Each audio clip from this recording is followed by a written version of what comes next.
നമസ്കാരം. പ്രധാന വാർത്തകൾ.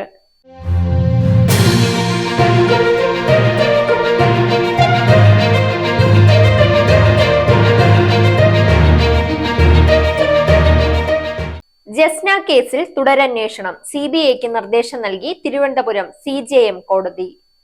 കേന്ദ്ര സർക്കാരിന്റെ ഇടപെടൽ ലക്ഷ്യം കണ്ടില്ല, എയർ ഇന്ത്യ വിമാനങ്ങൾ ഇന്നും മുടങ്ങി.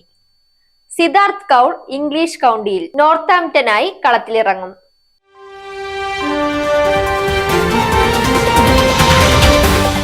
വാർത്തകൾ വിശദമായി.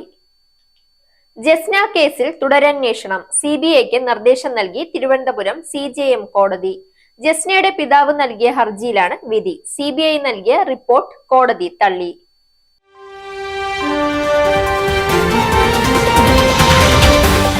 കേന്ദ്ര സർക്കാരിന്റെ ഇടപെടൽ ലക്ഷ്യം കണ്ടില്ല, എയർ ഇന്ത്യ വിമാനങ്ങൾ ഇന്നും മുടങ്ങി.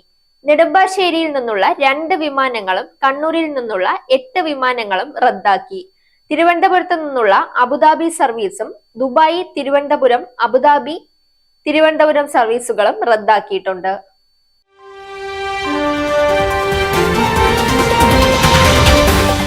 ഇനി കായിക വാർത്ത.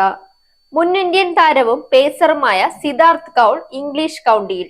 നോർത്താംപ്ടൺ ഷൈൻ ടീമിനായാണ് താരം കൗണ്ടി ചാമ്പ്യൻഷിപ്പിൽ കളിക്കാനിറങ്ങുന്നത്.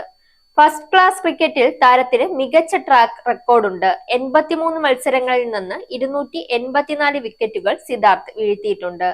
വാർത്തകൾ അവസാനിക്കുന്നു. നേരിന്റെ വാർത്തകൾ നിങ്ങളുടെ വിരൽത്തുമ്പിലെത്താനായി സാക് ന്യൂസ് ചാനൽ സബ്സ്ക്രൈബ് ചെയ്തും ഷെയർ ചെയ്തും ഒരു ശരിയായ മാധ്യമ നിലപാടിന് നിൽക്കാൻ ഞങ്ങൾ നിങ്ങളെ ക്ഷണിക്കുന്നു.